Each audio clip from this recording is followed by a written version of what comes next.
Imagine pouring roughly $1.4 trillion into only to get like $60 billion back out. Yeah, I mean, that is just completely terrible math. It really is. But Wall Street looks at that exact math and calls it the inevitable future of human innovation. Which is wild. Right. But what if the reality is actually just a massive trillion-dollar accounting trick? Welcome to the deep dive. Today's mission is to unpack this really fascinating interview with tech writer Cory Doctorow. From VPRO, Tegan Lake, right? It's called Why You Will Soon Be AI's Sidekick. Exactly. And just to set the stage for you listening, we are setting aside all the, late-night dorm room sci-fi debates today. Yeah, no Terminators today. Right. We aren't going to talk about whether artificial intelligence is going to magically solve climate change or become a conscious god or, turn humanity into a pile of paperclips. Because that stuff just distracts from the actual issues. Exactly. Instead, we are looking at the immediate, very real economic and societal crisis this technology is actively creating right now. Because while the world is dealing with massive, tangible crises like climate and war, the tech industry's big plan seems to be just feeding us AI slop. It's a really sharp critique. It is. Okay, let's unpack this. How many times have you been told this technology is going to revolutionize your life when in reality it feels more like a desperate, financial shell game? Well, it really is a phenomenal reframing of the entire situation by the source. If we want to understand why we are suddenly being forcefully submerged in AI, like in every single app, every search bar, Every smart home device you buy now. right, we have to follow the money. Yeah. Because the financial realities we're looking at are structurally bizarre. I mean, as you mentioned, roughly $1.4 trillion has been invested here. Trillion with a T. Which is just a mind-boggling number. It is. Yet the global annual revenue of the entire AI sector is estimated at only about $60 billion. Which, okay, sure, 60 billion sounds like a massive amount of money to a normal person. Sure. But against a $1.4 trillion investment, it's an absolute drop in the bucket. And it actually gets crazier. Oh, yeah. Because even that 60 billion is largely an illusion. The source points out that a lot of this so-called revenue is incredibly circular. Right. The Microsoft and OpenAI dynamic. Yeah, exactly. Look at that relationship. Microsoft invests, say, $10 billion into OpenAI. But that money doesn't just go into OpenAI's bank account to pay salary. No, it comes with a massive catch. Right. OpenAI is essentially forced to spend that exact same money right back at Microsoft to rent their cloud computing servers. Precisely. And the source calls this out aggressively. This isn't just a clever bookkeeping trick. It borders on outright financial deception. Oh, totally. It's a closed loop, right? Capital is just moving back and forth between a few massive companies. By moving that $10 billion out and then immediately bringing it back in as, quote, cloud computing revenue, Microsoft gets to report booming cloud growth to its shareholders. It creates the illusion of this thriving, massive AI economy. Exactly. When in reality, it's just the same dollars doing laps around the same corporate campus. I mean, it's like me giving my kid $100 for allowance, right?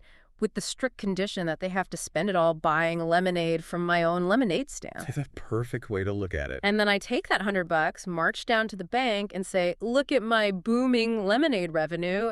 Give me a massive business loan based on this explosive growth. Right. But, I mean, why on earth would the smartest people in Silicon Valley play this kind of desperate shell game? Well, because they have slammed into a brick wall. A wall called market saturation. If you look at the reality of their businesses, I mean, Google already controls like 90% of the global search market. Basically a monopoly. Right. Apple has captured roughly 90% of the world's affluent mobile consumers. Meta effectively owns the lion's share of social media. There's no one left to conquer. Exactly.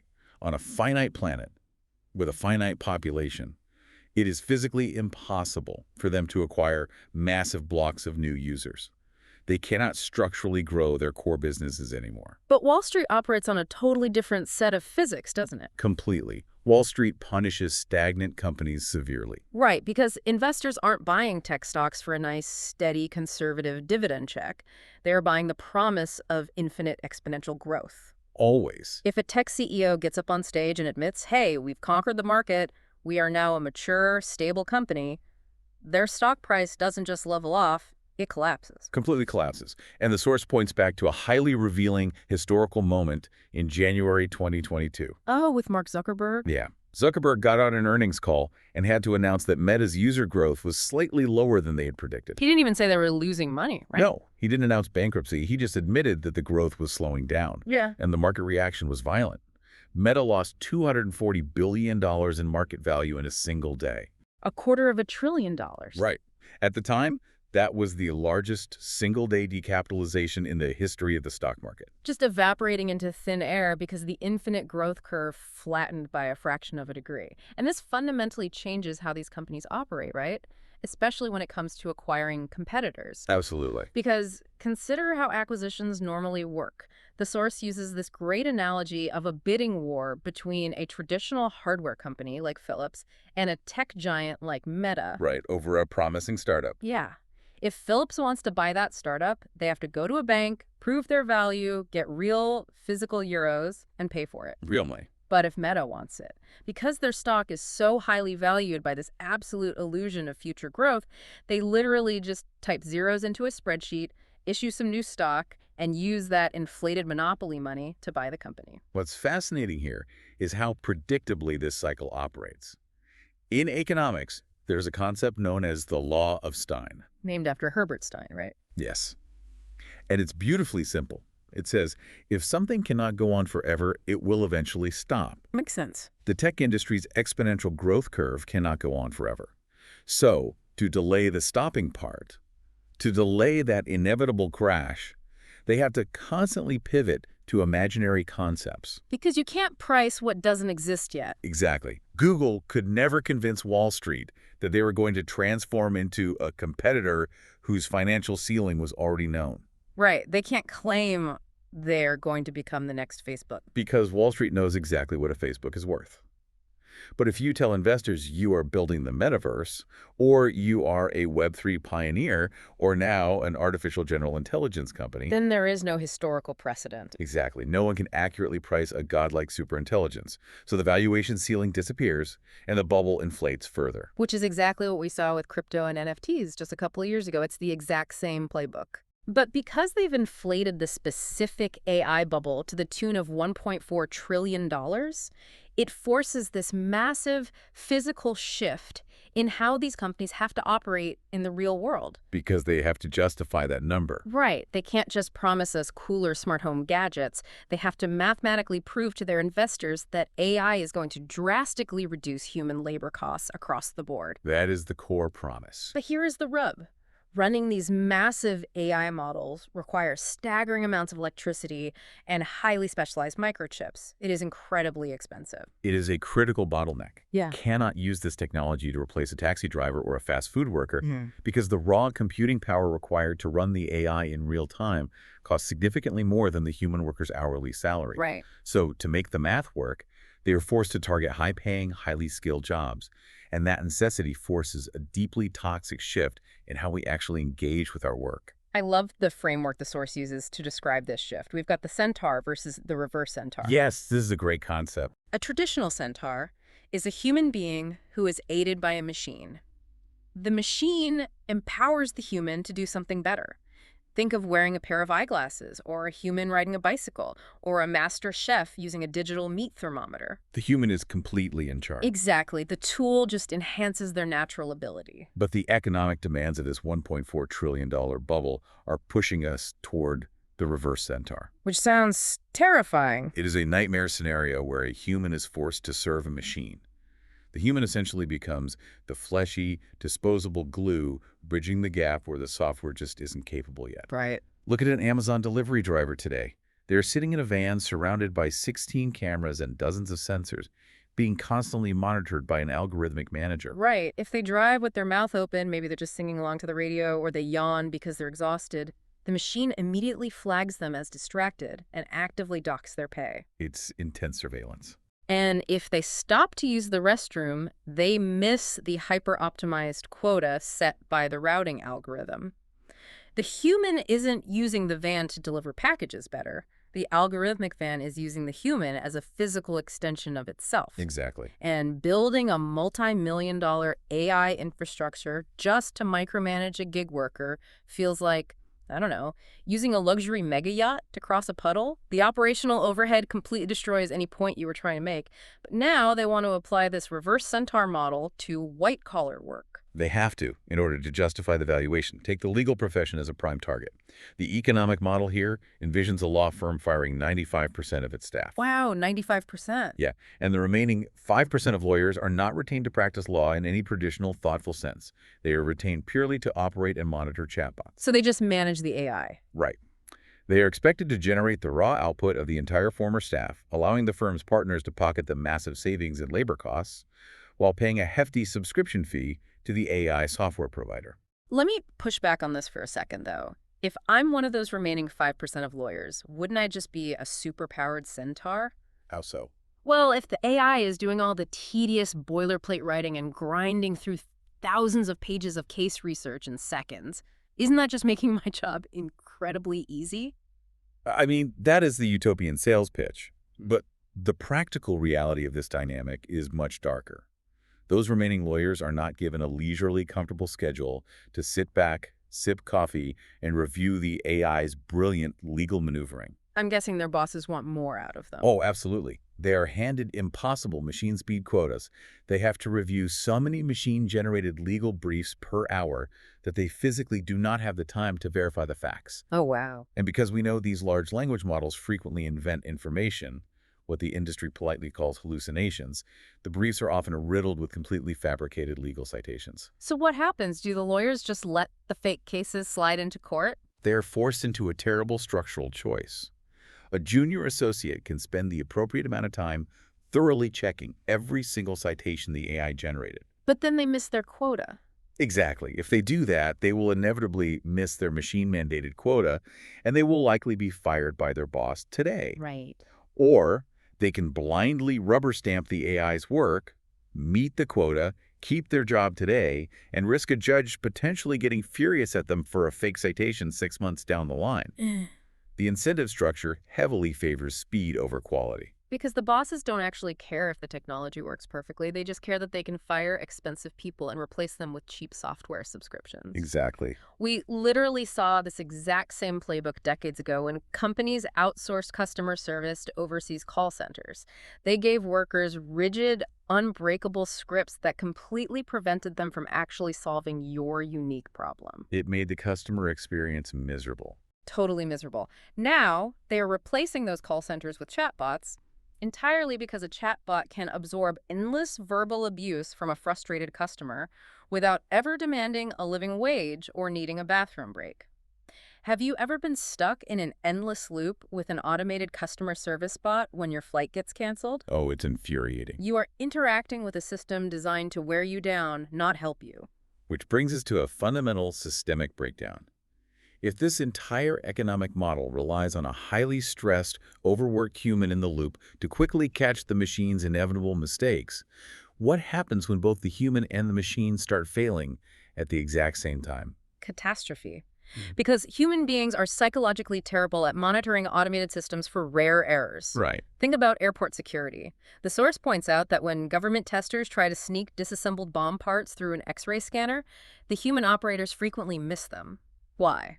Because a bomb is an incredibly rare event. It represents a tiny fraction of a percent of passengers. Exactly. They aren't primed to see it.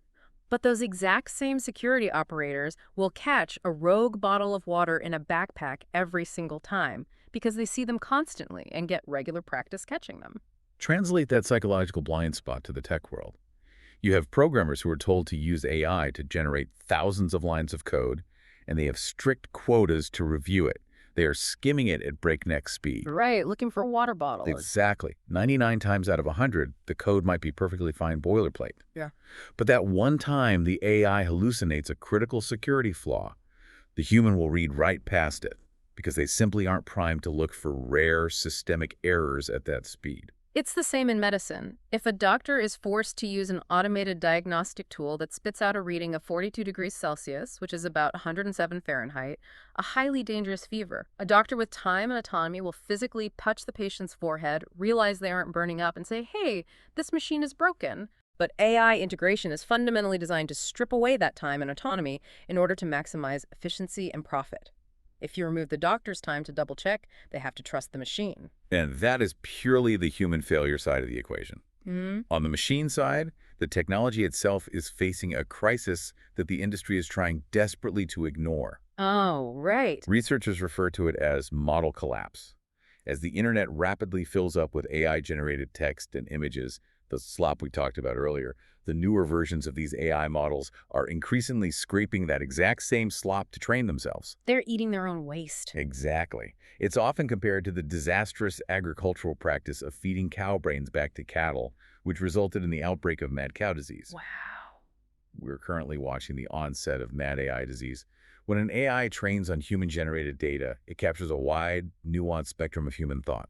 But when it trains on AI-generated data, it only captures the most statistically probable averages. So the weird creative outliers just disappear. The data degrades with every single generation, becoming less reliable, less nuanced, and increasingly absurd. Here's where it gets really interesting. The tech companies keep telling us, just wait, yes, it hallucinates now, but once we get faster processors, once we buy 1 million more GPUs, the AI will stop making mistakes and become truly intelligent. Yeah, that's the constant promise. But the source has this brilliant analogy. It points out that this is a fundamental misunderstanding of what this technology actually is. Guessing the next most statistically probable word using advanced math, which is all these language models actually do, is not human intelligence. No, it's not. No matter how fast your computer does the math, it doesn't suddenly become sentient. Claiming that faster chips will eventually create a godlike intelligence is like claiming that if we just aggressively breed horses to run faster and faster, eventually a mare is going to give birth to a steam locomotive. That is such a good way to phrase it. It's a different category of thing entirely. And this raises an important question that institutional investors really need to be asking. The tech industry is desperately downplaying the reality of model collapse. Right. Because if this fundamental flaw is true, if massive scale and pure computing speed do not automatically result in accuracy or actual reasoning, then the current valuation of these companies is entirely fictional. It's just a mirage. The media spends all its time arguing over whether AI companies should pay copyright fees for scanning books.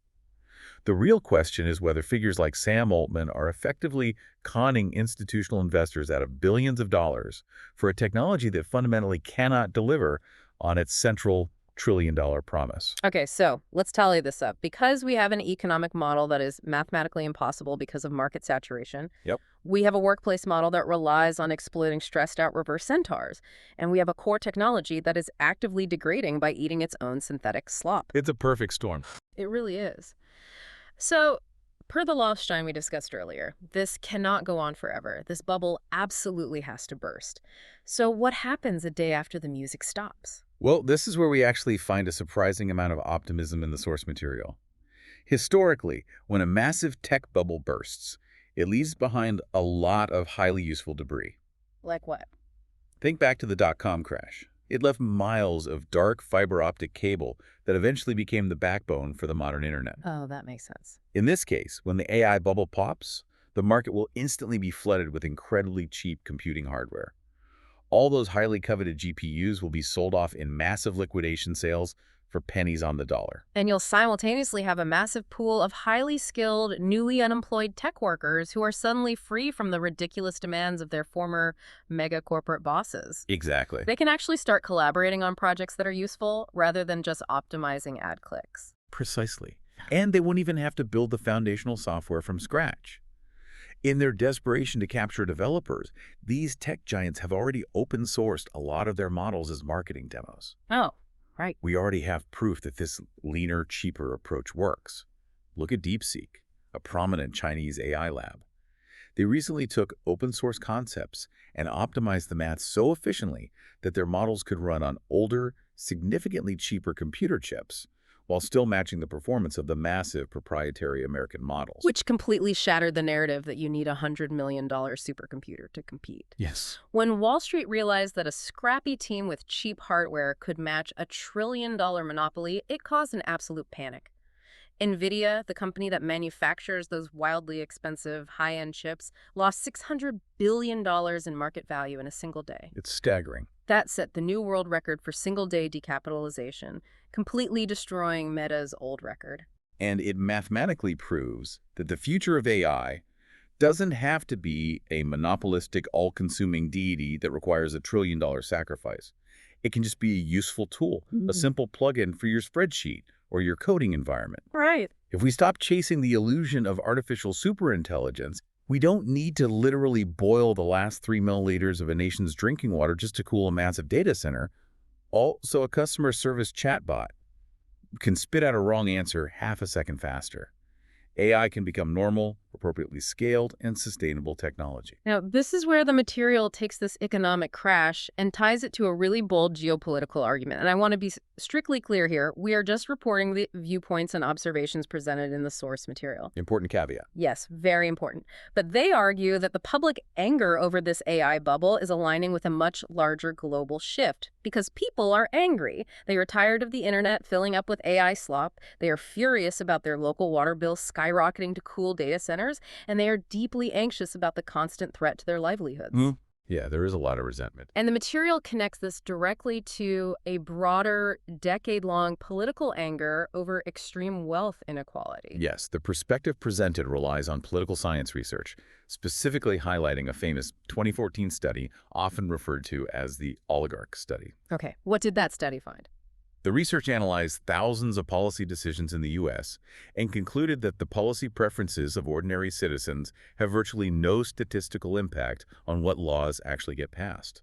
Conversely, the preferences of billionaires, economic elites, and corporate lobbies dictate policy outcomes almost entirely. And the viewpoint here argues that when regular people realize the system is completely unresponsive to their needs, politicians who tap into that massive anti-corporate anger gain immense power. Exactly. The material explicitly points to political figures like Donald Trump as an example of someone who successfully channels this exact kind of populist rage against the establishment.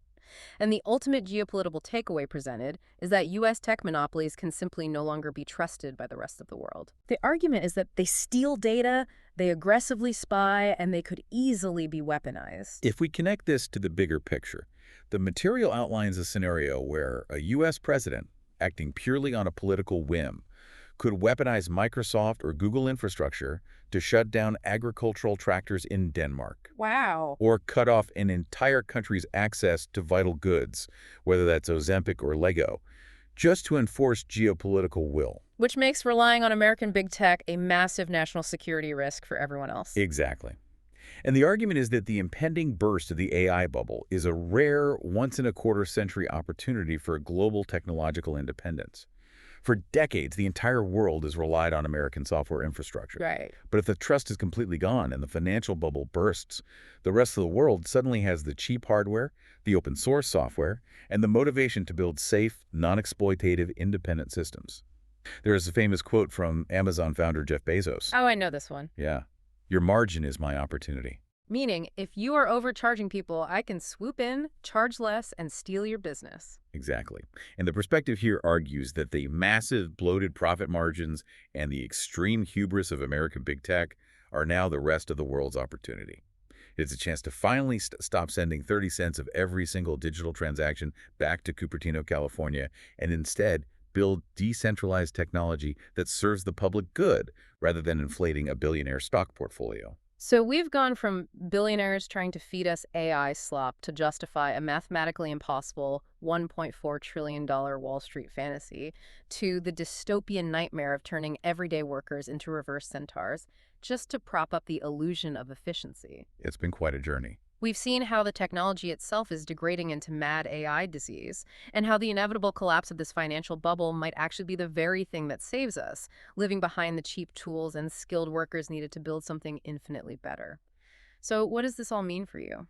Well, I want to leave you with a thought to mull over, building directly on the geopolitical reality we just explored. The perspective we discussed argues that this bubble bursting is what will finally free the world from the grip of American tech monopolies. But think about the profound irony of the mechanics at play here. Okay, lay it on me. Billions and billions of dollars of institutional investor capital are currently being set on fire to build the exact open-source models and cheap hardware infrastructure that the public will inherit for pennies on the dollar when the crash comes. Is Wall Street, in its blind, desperate demand for infinite growth, accidentally funding the very tools that will make their own mega corporations completely obsolete? That is wild to think about. Maybe the greatest, most enduring product the AI bubble will ever produce is the hammer required to break it. Thank you for joining us on this deep dive. Keep questioning the systems around you, keep an eye on exactly where the money is flowing, and please don't eat the slop.